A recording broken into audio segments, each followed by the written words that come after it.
The superconscious mind and the superconscious capability is hidden within yourself. And then I'll show you how you can use it. The following are the characteristics of your superconscious mind. First of all, it has access to all data stored in your subconscious mind. Everything that you have ever learned, everything you've read, experienced in your lifetime has been stored away. And when your superconscious mind is functioning, it can go back into this vast treasure trove library of your mind, and it can pick out information. Any piece of information will just pop out when you're working with your superconscious mind to solve a problem or achieve a goal. The second thing is it can discriminate between valid and invalid data. You may have heard something or learned something that may have not been correct. A date, time, a place, a fact, a figure. But when your superconscious mind is sorting information, it knows exactly what is correct and what is incorrect. It has access to data outside of your experience. It can tap into the universal mind, and all data that's available in the universe is available to your superconscious when you tune into it. Now, with regard to yourself, the way this works is that sometimes you'll have an idea. When you're sitting in this room, and I'll be talking about A, and you'll have an idea about B. Number 3, everyone has at least 4 ideas per year, any one of which would make them a millionaire. So if your goal is to become a millionaire, remember that the superconscious mind is trying to get you ideas to fulfill whatever it is that you want. It's interesting about the superconscious mind in that it is neutral as well. If you think of negative, angry thoughts, then you'll think of negative, angry ways to live, and you'll have negative, angry experiences as well. Mostly, it works when you are clear about something that you want or desire. It'll start to bring you ideas to achieve it. Many times you're walking, driving along, and you'll have an idea for a product or a service or something that you could do that would serve other people. And you say, why doesn't somebody do that? I mean, why doesn't somebody offer that? And the only difference between you and someone else is if someone else took action on it. And then a week or a month or a year later, you're looking around and somebody will come out with that idea and they'll make a fortune. One of the hardest things of all is to trust your own ideas. Listen, the ideas are coming, the ideas are there, and they shoot through your mind. Many people will carry a little notebook. They'll put a notebook by the edge of the bed. They'll stop the car and write it down quickly. Because very often the rule is what you're seeking for is seeking for you. What you want wants you. And so when you decide that you want something, it's time to tune in and get it. Say number 3, once you have programmed a goal, a major goal, and the more detailed you write out the goal, the more the superconscious mind can really get its powers into it. And remember, if you have a thought without an emotion, it has no impact. If you have an emotion without a thought, it has no direction. But if you have a thought of something you want, combined with an emotion of excitement and confidence and happiness that you can achieve it, it's like a powerful bullet, and it activates all your mental powers. Once you program the goal, which you have done by writing it down, it goes to work 24 hours a day. And it's sort of like planting seeds. If you plant grass seed, what will happen is the grass will spring up in a day or two. If you plant a bamboo tree, you water it and you fertilize it, nothing happens. Nothing happens for 3 or 4 or 5 years. In the 5th year, it grows 60 feet into the air. It suddenly germinates and explodes into the air.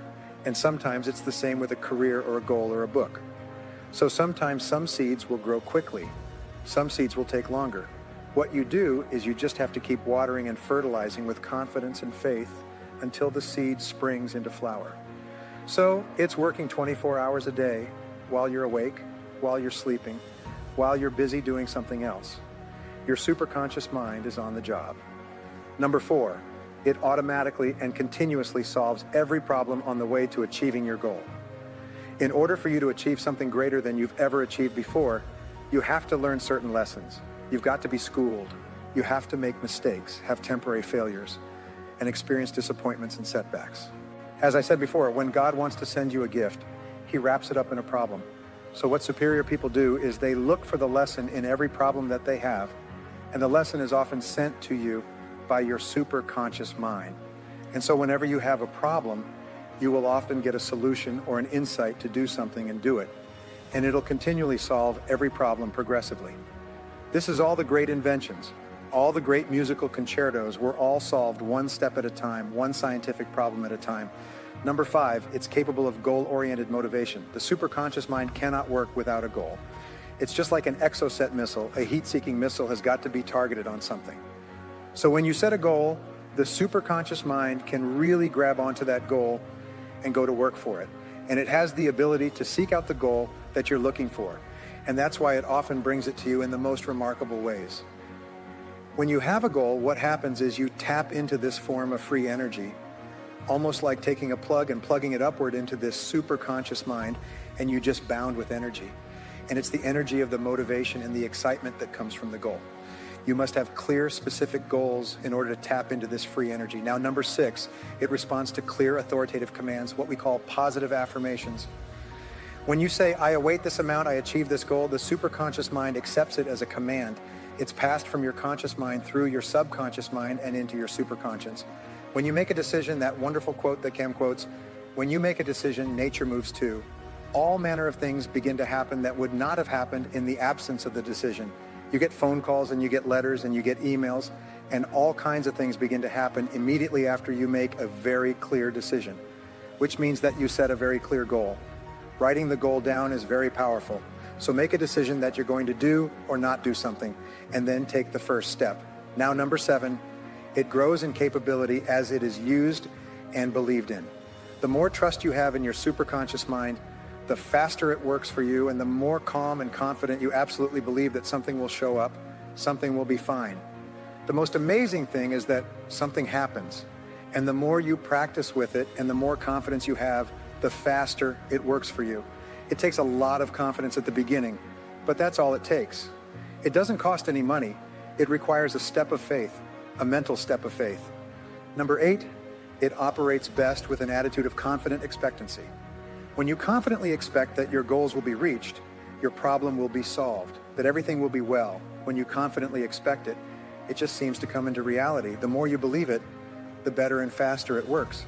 Number 9, it operates best under 2 conditions.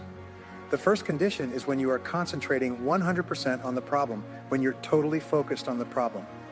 Suddenly, ideas pop out. When you have a goal, you write down every single thing you could think of that would help you to achieve the goal. And the more you write 10, 20, 30 things, the more likely it is for something to suddenly be there. Again, you may have pulled it out from deep in your memory, and suddenly that's the key. That's what will make this work. And the other time is when you are concentrating 0%, when your mind is busy elsewhere. So if you have not been able to solve a goal by focusing on it single-mindedly, then walk away. Number 10, it brings you exactly the solution you require at exactly the right time. Let us say that you think of a goal, and the first thing that pops into your mind is to phone so-and-so and ask him or her about this. Sometimes you'll pick up the phone or call immediately, and they say, I'm going to be in Europe for a month and out of contact. If you had called them an hour later, they'd have already been gone, and you wouldn't have been able to get through to them. Today, of course, you can, with self-launching, get through to anybody.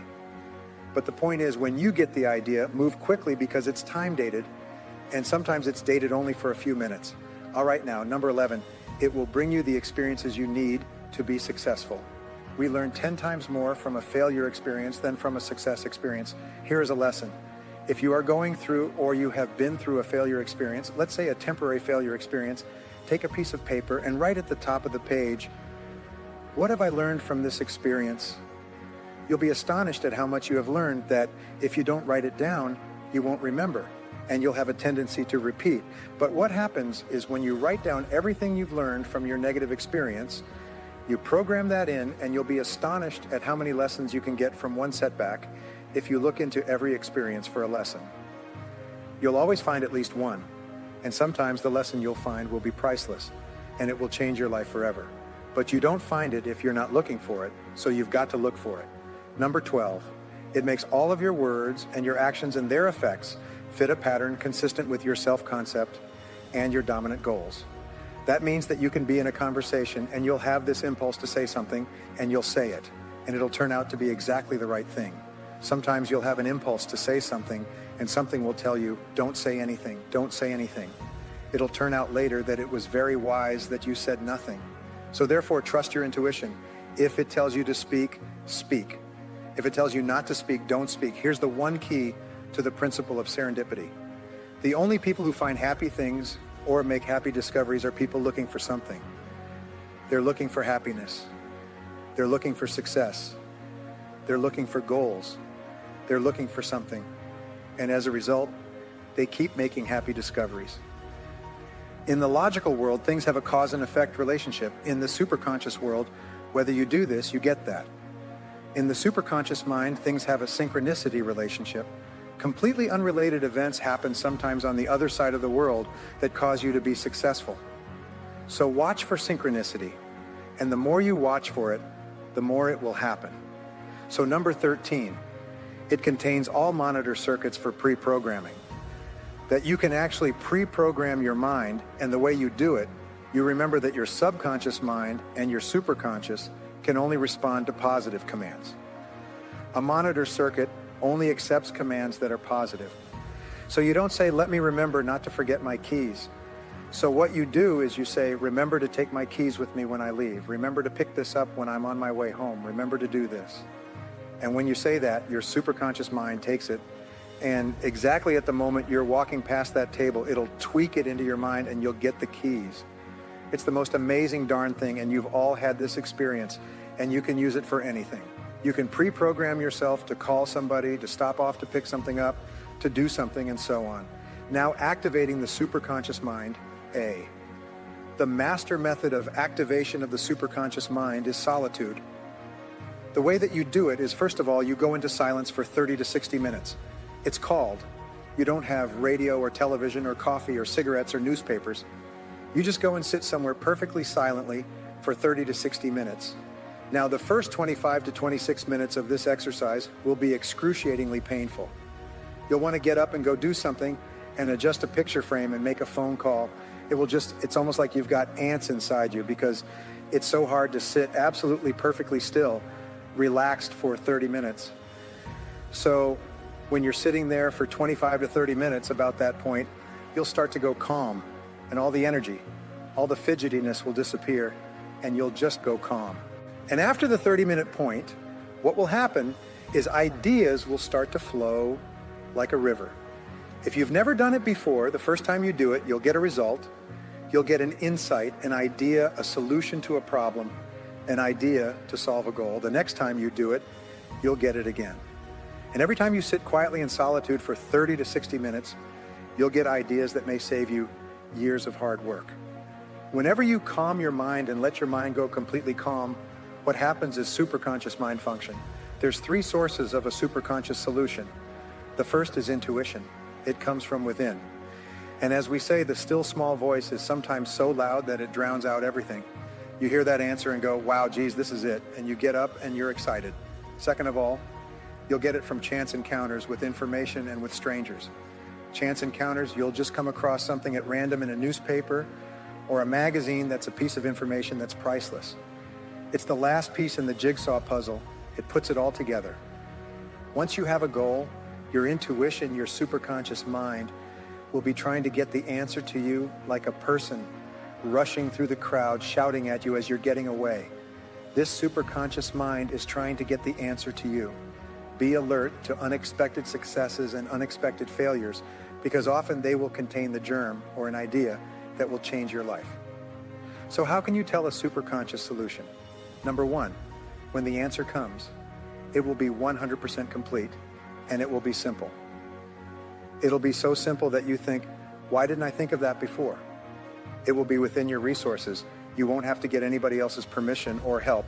It's something that you can do, and you just want. You hit. You're like this, how could I not have thought of that? It will be a blinding flash of the obvious. It'll be so obvious that you'll just be surprised you hadn't thought of it. And 3, it will be accompanied by a burst of energy and joy. Do you see the energy that you need to implement the solution will come with the solution?